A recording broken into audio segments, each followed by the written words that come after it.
years in IT, 40 years in the SNP, 18 years as a Member of Parliament, the majority of that time doing the economic brief, which kind of is why I'm here today. Do taxes pay for government spending at the UK level? And what's the difference between the relationship at the Scottish Government level with taxes? Well, UK government spending is part tax yield, part borrowing, part issuing of interest-bearing bonds, gilts. In Scotland, it's part taxation, it's part Barnett formula, that's the block grant. There's very limited borrowing, it's around the margins, basically to deal with the difference between forecast tax yield and actual tax yield. And when it comes to bond issuance, there's a real problem that Transport for London has more power to issue bonds than the Scottish Government. And this question's really good as a starter for 10, because the imbalance or the asymmetry between devolved and reserved taxes and powers kind of hits home with a simple question about bond issuance, which of course is a means of restricting Scotland's ability to invest in the future. What's your definition of money? It's a means of exchange, it's a unit of accounting, and essentially it's a store of value. Okay. How is money created? And the supplementary question to that is, do banks loan out people's deposits? Do they loan out people's deposits? Is that how they make loans, by loaning out people's deposits? Most money, not central bank money and not cash money, but most money is actually created by commercial banks. So when you borrow 10 grand from them, when that £10,000 of electronic transaction hits your bank account, it can then be converted into real cash, or it can be used to buy things in the real economy. So most money, paradoxically, is created when a commercial bank lends you something. Do banks lend out deposits? They can, or the deposits can be used for the formation of capital. They can be used as part of their central bank reserve. So in essence, no, they don't take in £100,000 of deposits and lend out £100,000. They can do lots of things with that money, and then because of fractional reserve banking and a requirement for 10% Tier 1 capital, you know, if they take in £100,000, they can lend out £1 million in essence. There's no direct correlation between the money that the bank has in its vault to what it can lend out, because it lends out to people based on the bank's they think that the bank thinks that the person is going to be able to repay that loan, and that's why they loan the money. There's no direct relationship to the amount of money that people have in deposits. No, that's correct. The limitation on what a bank can lend is in essence determined by the amount of capital which they hold. And that is a good model, particularly if the capital levels are sufficiently high, because that then stops should stop an illiquidity problem becoming an insolvency problem, unless of course there's a catastrophic run on the bank, at which point the game's up in any event. Okay, great. How is the interest rate set in the UK? The base rate is set by the Monetary Policy Committee of the Bank of England, independently. It's not set by the market, it's set by the MPC. Okay, and is the UK government like a household? A simple yes or no for this one. And do you believe that government should balance their books in the short, medium or long term? So first one first. No, they're not like a household. Okay. Should they balance their books, short, medium, long term?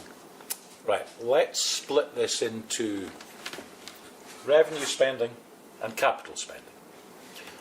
As a traditional Keynesian orthodox might say, it makes no sense for a government to be running up a debt on its current account when growth is high or above trend.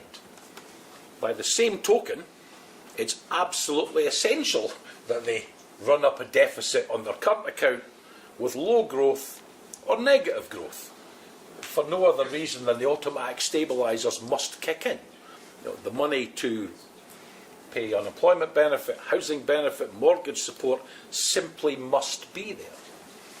When you come to capital, it's a slightly different question. There's an argument for capital spending, for investment, to go on regardless. And we're actually seeing an example of where that's not happening now in the budget from 2 weeks ago. Government investment is negative, or it's a negative component to GDP growth for 2025, 26 and 27. That's a drag on GDP growth for the bulk of the forecast period, which means it's contributing to below historic trend growth at a time when it needn't. And we saw this actually more starkly in 2010, where the UK, along with Argentina, were the only two countries to fully withdraw fiscal stimulus after the banking crisis. And many, many economists have suggested since that part of the reason for the sluggish growth over the last decade and a bit was as a result of withdrawing the fiscal stimulus fully in 2010. So, revenue spending, probably over an economic cycle, if it's balanced. There's lots of versions of this. Capital investment, we need to be much more careful that we're not removing productivity growth and economic gains in the future by withdrawing capital spending too soon. I want to know what your thoughts are on this recent UK budget. Well, the budget is in a number of parts. You've got the OBR assessment of where the government will be against its own targets. So, two targets, one's a debt target, one's a borrowing target. They are forecast to hit them both in 5 years' time, although the margin for error in the debt target has gone from 0.3% of GDP, about 9 billion quid, to 0.2% of GDP, about 6 billion quid, in 5 years' time. The borrowing metrics are slightly better, but nevertheless, what the OBR tell us is that if the government stick to the plan they've set, they will only just meet the targets they put in place less than a year ago.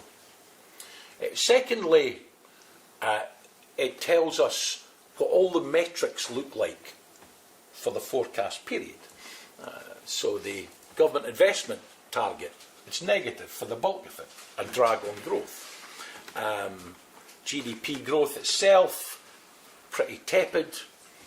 Employment rises a bit, it bobbles along somewhere around 33 million people, but clearly doesn't do enough to actually end the labour shortages in the economy generally and the skills shortages in particular sectors. So it tells us a pretty average tale of a pretty average economy. And then the third bit of the budget, and we'll see this week with the finance bill, is the actual specific measures which they're intending to do. Now, when you look at this list of measures, however many there are, 100 odd, you know, they're all to do with the rate you start paying tax at, and this measure and that measure. It's all pretty tame stuff. There are only two measures which we voted against this week. There was only one Labour voted against. It was the end to the cap, the lifetime pensions cap, for pension saving for very wealthy people. You know, we can understand why they're doing this, but it makes no sense and it's dreadfully unfair. The other thing was the 10% plus duty increase in Scotch whisky. Again, you know, there's a reason to increase or decrease the price of alcohol, but to have decreases on certain beer products when you've got a 10% hike in Scotch whisky, that looked to me like they saw a cash cow rather than them making a rational economic decision. So we'll get into the detail of this coming week, second reading of this bill, and then we'll see what follows thereafter. When you said the government isn't like a household, do you kind of agree with the MMT position that the government spends all money into the economy?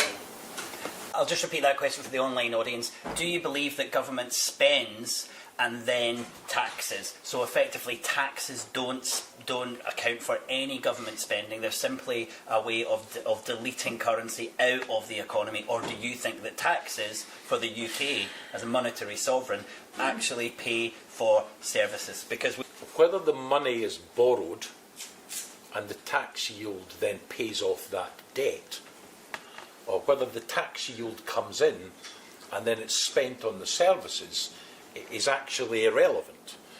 The fact is that the tax component does fund, whether it's in arrears or in advance, does fund a proportion of the spending. The remainder is built up, as I say, from borrowing or from issuing debt. So in a sense it doesn't really matter. I'm intrigued by the idea, though, that how the money is created determines whether what it's spent on is good or bad. I think if we spend money building a new hospital, it's a good thing. I think if we spend money building a nuclear weapon, it's probably a bad thing. Whether that's central bank money that someone created with a computer or the tax yield that you work very hard to pay is frankly inconsequential. There was no mention of the much heralded Edinburgh reforms. Yes, I was. Will we just summarise what those are, the Edinburgh reforms? Yeah. Okay, so our new Chancellor in December said that the banks there's too much regulation in our financial services system and we need to deregulate again, and here's how we do it. And I'm not sure why it was said in Edinburgh and it's called the Edinburgh reforms, but that's what it's called. There was passing reference to it, and this may come up in a subsequent question. The banking system is important. It's extremely important to the UK government. And if they think they can get economic growth off the back of it, they will try to do it. The reason that there's nothing specific at the moment is you'll be aware there were, I think, dozens of consultations covering lots of different aspects of banking regulation and banking operation, financial services regulation and operation. Most of those haven't concluded yet. When they conclude and the government report, then there'll be a series, presumably, of law and regulatory changes which are brought forward. At that point, we'll know exactly what we're dealing with. I suspect, though, given the collapse of SVB and Signature Bank and the difficulty Credit Suisse got into, and rising recollection or awareness of what happens when you under-regulate, or indeed when you have too much cheap money combined with under-regulation, I suspect this might be considered for a little longer than the government might otherwise have done. So my next question is, what do you think about the UK economy? What do you think makes it tick? And what do you think is unique about it, good or bad, in comparison to similar-sized economies? It is good and bad. It has some fantastic advanced engineering, but not as good as Germany. It's not unproductive, but it's not as productive as France. It's got regional imbalance, it's also got regional strength. You think about Scotland's food and drink offer, for example, and bioscience here, and the satellite sector here. So there's a whole bunch of things which are good and bad. It also has a really good fundamental basis, interestingly. It has the rule of law, and it's got pretty much an uncorrupted tax system. We might take this for granted. There are other parts of the world where you can't take that for granted. And there are also labour rights which are still enshrined in law, however much the Tories might want to push back on them. And there's also the City of London. And when I say the City of London, I don't mean a single institution. I mean what is a very deep and very liquid capital market. Absolutely essential. The Tories want to milk that. I can understand why. It has the potential to be a force for good and to fund all sorts of enterprises. So there's a mix of things. The City of London, I would say, for the UK government, is one of the keystone parts of it, But there may also be subsequent questions about what the consequences of that being so London-centric are, and I'll happily answer those when they come. Yeah, that was my next question. So can you elaborate more on the issues with it being so London-centric and the issues with having this overly sized financial sector as well? What are the issues with that too? Well, this answer might not be the one some people expect, but to me the biggest consequence, the downside of closing down all the regional stock exchanges, wasn't just a building closed or an institution ended. The ecology around it, of brokers and traders and dealers and market makers and back office people, who all had the vocabulary of profit and loss and balance sheets and forecasts and return on investment and return on equity and value per share, all of this stuff, who had the language and vocabulary of a prospectus, has vanished. And so you now meet hundreds, thousands of incredibly ambitious, talented people with great ideas. They might have some savings. They might take a soft loan from friends or family. They might ask a bank for money. I cannot remember in a decade a single young person saying to me, I'm putting together a prospectus to go to the market to raise capital for my business. And I think the problem with this being so London-centric is the expertise, the ecology, and the vocabulary around access to capital has narrowed to the point that real people think you just go to a commercial bank, and even the understanding that you can go somewhere else to raise large amounts of money for a good idea has disappeared. And I think what the UK government has done by centralising this is actually stifled economic activity in these islands. Yeah, absolutely. So you make it clear that, you know, this has lost its subsidiarity, but what about regulation, Stewart? More, less regulation? What do you think? Let's go back to before the financial crash, just for a moment. We had a tripartite regulatory framework, central bank, treasury, regulator, wasn't fit for purpose. Regulatory overlap, underlap, stress testing, I suspect, was non-existent. Capital ratios, if they were even spoken about, goodness knows what. There was vague talk occasionally of moral hazard. But when the reality struck, the conduct of business risk could morph into systemic risk, that when liquidity risk could morph into solvency risk, when the reality struck that a small mortgage bank could be delivering contagion around the world through 100 different distribution channels, everything changed. Microprudential regulator looking at businesses. A macroprudential regulator, if you like, in the FPC looking at systemic risk on the whole thing.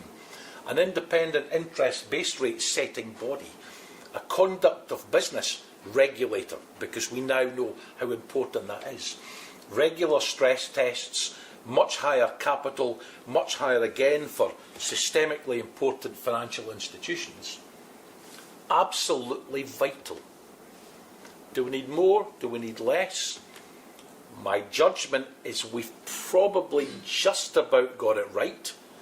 We didn't even have in 2008-9 a resolution mechanism in law to deal with a failing bank. Nobody ever spoke about shareholders, then bondholders, being wiped out to protect depositors. That's now spoken about. Would I like to see that unwound? No, I would not. Does it need to be strengthened? Make a case and I'll back it. I think we've probably got it just about right in terms of the things which are regulated and supervised in a way that simply wasn't there more than a decade ago. And what about the UK economy? Do you think that it needs to keep growing for the UK to be successful? And how do you place that in a planet with finite resources? Okay. Yes, it needs to keep growing. The problem is, when we talk about that, we're normally talking about GDP, because that's the measure we use for international comparison. GDP hides a multitude of sins. Look, we all know the old adage, if there's an oil spill, the 20 million quid to clean it up is added to GDP, even though it's utterly unproductive, right? But excluding the issue of GDP, because there are other measures, yes, it probably needs to grow. But surely to goodness we can collectively find a way to grow economies which is sustainable in a way that hasn't necessarily been the case up until now. That's a similar question to your colleague Shona. Yeah. In regards to reframing kind of fiscal targets. Last year, the youth wing of the SNP, YSI, they universally backed a motion to ditch kind of fiscal deficit ratio targets. To support it was when you followed something like that of George Osborne, who reduced the UK deficit to 2.8%. That came at a massive both economic and social cost in regards to health, and in regards to economic activity within the economy, and in regards to just social well-being. And what their argument was to replace as part of the motion was, instead of doing ratio targets, said the Scottish Central Bank after independence should focus on an inflation target. So civil servants of the central bank would report back to the Scottish Government and the Scottish Parliament and show what happens if you spend X amount in each sector rather than ratio targets.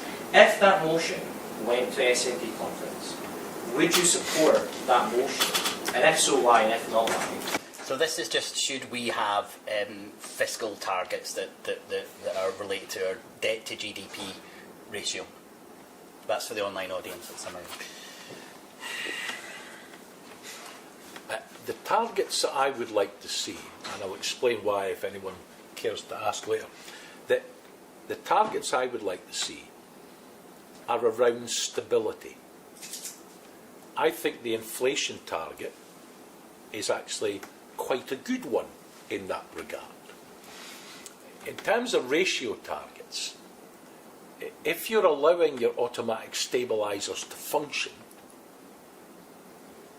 you're spending when you need to when there's a downturn, you're spending to invest in capital to get the growth in the future all the time, but you're not running a deficit when you've above trend growth. You know, that's not a bad set of targets. But I think on balance, I would probably say stability and an inflation target does make sense. And the reason I'm so keen on stability is when we launch, finally, our central bank and currency plans, getting those plans right will be the most important thing we can do to determine the credibility of the entire independence project. So if the target was, for example, if the mandate was a 2% or a 2.5% inflation target, some stability measure, maybe a secondary target for growth, this is all up for discussion. You know, there'll be a package of measures there. But by God, have they got to be absolutely credible? We saw what happened when Kwasi Kwarteng indulged in some, extreme right-wing experimental Tufton Street think tank economics. £74 billion later and 5 weeks, him and the plan were both out of a job. We cannot afford to take that risk with real people's money, and we can't afford to take that risk with our credibility and the credibility of the overall independence plan. Can you explain what you mean by sustainable or stability? What do you mean by that? Because that obviously has an impact on what you're spending and what you're doing in an economy. So if you're going out and saying stability means we are not borrowing enough, or we're not borrowing a certain amount, or we're not spending a certain amount, that has a direct and measurable impact on society. So can you explain what you mean by that term? Well, if you are forecast to spend X amount of money, and it's within your forecast inflation target, and it's within your forecast economic growth target, that's perfectly sustainable. If, and I'll add this as an addendum, if you're spending it on the right things, that's to say green growth and education, as opposed to certain bad things that are not really necessary, then you can have any measure of sustainability, but we all know what it is when we see it. Yeah, right, forgive me, I'm not the sharpest pencil in the box on all the economics here, but Stuart, I'm hearing you sort of, when you're talking specifically about the Scottish Government's offer, if you like, about what the shape of independent Scotland would look like, its kind of outlook, its banking, its reserve banks, whatever. I'm hearing hesitancy written all over that, and kind of like because you're saying it's such a big decision, we've got to get it right. Right? Nobody's saying, hey, get it wrong. Why don't you? Right? But that's usually a kind of precursor to delay, or to what? What is it that you're waiting for? No, it's not a precursor for delay at all. Once we are in the position to know, and we can start planning in advance, when or the mechanism by which we'll become independent, and the likely timescale will become independent, then we've a number of tasks we must do. We must establish a central bank, a debt management office, much more robust financial reporting and economic stats. We must have the correct regulators covering the microprudential and the conduct of business and the macroprudential. We must be recruiting the right people from around the world, so we've got the best and most credible people heading up these institutions. We need to put in place the mechanics by which we will build up our foreign currency reserves, and all of these things we must agree, government must agree, Parliament must agree. What will the mandate for our central bank actually be? Written down in black and white. That's absolutely correct. I'm not. Sorry, but we don't have it. I understand all those, components. Yeah. You've described them. They have been described, so we know that. Right. What is it you're waiting for to know, kind of, for example, what the shape of the central bank might be, whether it's going to be independent? There's sort of key factors in it. What do you need to know? What more do you need to know before you can lay out your plan? No, I don't think there's very much more we need to know, So, other than the timing and making sure that what we do is absolutely credible with the right people leading it.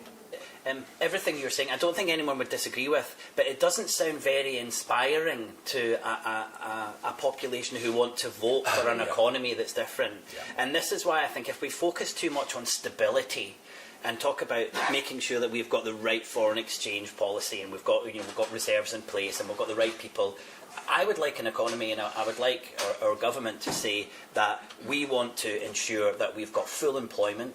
We finance a just transition, a green transition. We don't focus on growth. We make sure that the money that's in the economy is spread much more equally, and we do that without inflating the economy. And that's what we push everything towards, because that's what I think people want from their economy. If you're selling an economy to people, that's what you should be talking about. I think stability, I don't really think many people are going to get excited about that. Does the market want stability? Of course it does, because what comes with stability? Guaranteed profits. So I think we've got to be really careful about the message that we're putting out. So I know that's one of the challenging things we wanted to discuss. Well, how do you feel about that difference in messaging? All right, let's just pick up on one of the latter points here. I don't think the market does like stability. I think capitalism loves chaos. They make a profit out of mayhem. I don't want to give them the opportunity to profit out of mayhem.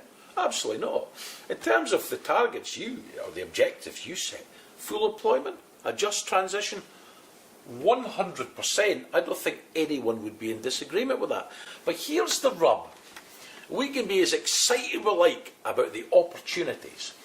But when George Osborne in 2014 kept asking, what currency will you use? It wasn't because we didn't have a currency plan. We actually had a brilliant currency plan for 2014. The reason he asked, what currency will you use, is it then put a question mark over every single other aspect of the financial arrangements of the independence plan. So this time, whatever it is we do hasn't just got to be technically correct, it's got to be politically bomb-proof. There can be no unionist veto. But we must counter what they're going to do, which is project fear 2. They will sow doubt on every aspect of the economic plan by sowing doubt over the currency plan. So if I sound like a boring banker talking about a stability mandate and making sure the central bank has the correct level of reserves, to making sure the stats are right, to making sure that all the regulatory framework is absolutely in place, if that sounds really dull and uninspiring, then frankly I will have done my job, because it takes away the trump card they have got to undermine all of the economic components of the independence plan. But you're focusing on that and not inspiring people in an economy who want. We're all here because we see there's something wrong with the economy. And you know, as you said, moving figures up and down doesn't monumentally change anything. We need to do something drastically different. I think we have to sell that, not just to the independence movement, but to everyone in Scotland, that we can do this differently. And that, I don't think, has a big impact on people. And therein, I think, is the answer to your question. It might not sound inspiring, but it will be very comforting to know your pension is actually safe. It might not sound very inspiring, but it will be very comforting to know your savings won't be eroded by inflation. It might not be very inspiring, but it will be great to know that the order you've placed overseas, or the order you've made to fulfil overseas, will be paid at a price you've agreed, and that will not be eroded by changes in the exchange rate. There's a version of this story which actually puts a lot of minds at rest and brings those soft no's, soft yeses to us, because we're serious about the job we've got to do. We're not just getting really excited in a room with independent supporters, but we're talking the language of real people who want security for themselves, their businesses, their families, their future, their savings, their investment. That's where we need to be.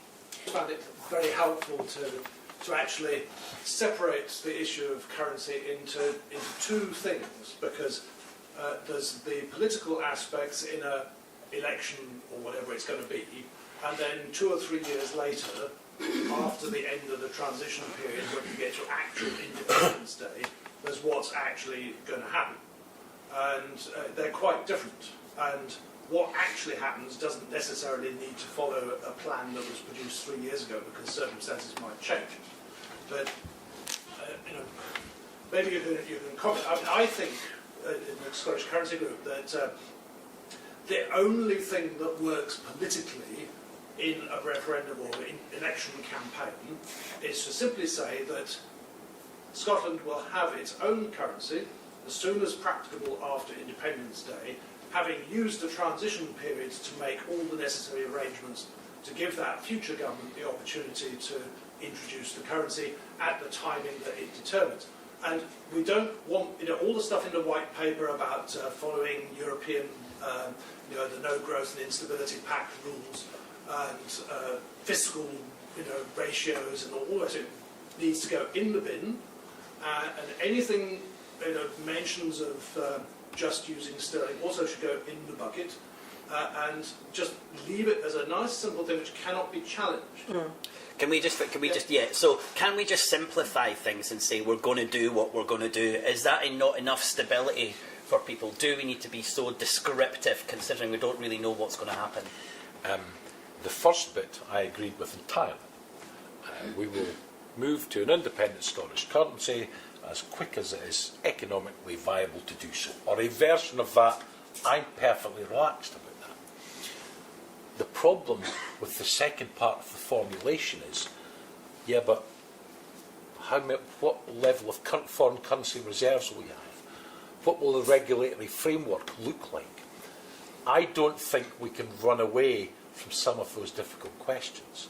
Now, it may be that there are bits of the current formulation that we can put in the bin.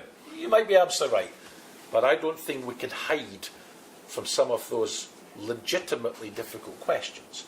And part of the time we will spend between now and hopefully a very short time in the future will be to determine the answers to those questions. The public, particularly those who want independence but aren't sure, they deserve an answer. Quasi-quartine and that idea of stability. So obviously when Gordon Brown was in power, he made the central bank independent, you know, I say that in inverted commas. And their independence meant perhaps that they actually caused more or less a coup.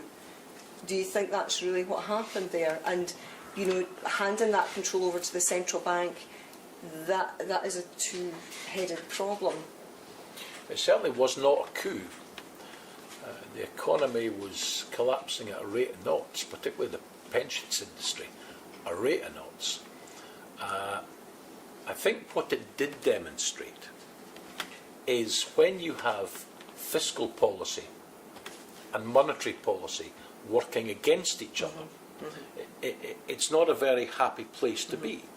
So to have quite extraordinary fiscal loosening from the Chancellor and monetary tightening from the central bank simultaneously was just madness. Now, someone made money, but it wasn't the public. I mean, that's just absolute madness. What I think was instructive is the first thing that Jeremy Hunt did was to effectively unwind almost the entirety of the fiscal loosening. That was experimental right-wing student politics, and he should never have had his hands on the levers of anything approaching economic power. Okay. Yeah, I was just going to ask, you said it's got to be credible. Who determines credibility? Well, here's the thing. If we write it collectively, if we agree it collectively, we can defend it collectively. Who determines whether it's credible? Well, our opponents are going to say it's not, no matter what, you're right. The public will determine whether it's credible. And when we're sitting down with a blank sheet of paper and a pen, each and every one of us will come up with a plan which we think can be cogent, which we think we can communicate to the public, which we think actually makes sense economically, but the public will determine the credibility of the plan, not us really, and not our political opponents. Because it sounded to me like the only people that, you know, from the impression I got, that would say it was credible or not was the financial industry. I'm going to ask that question to the audience because I realised earlier I was speaking on your behalf and I might have been completely talking nonsense, right? So I'm going to give you an opportunity to vote. We've got two prospectuses to the Scottish population, not just independence supporters, but we're going with this financial, credible stability, or we're going with this kind of picture and image and imagination for a different economy. But can I just have a vote for who's in favour of this stability, credibility message for an independence campaign?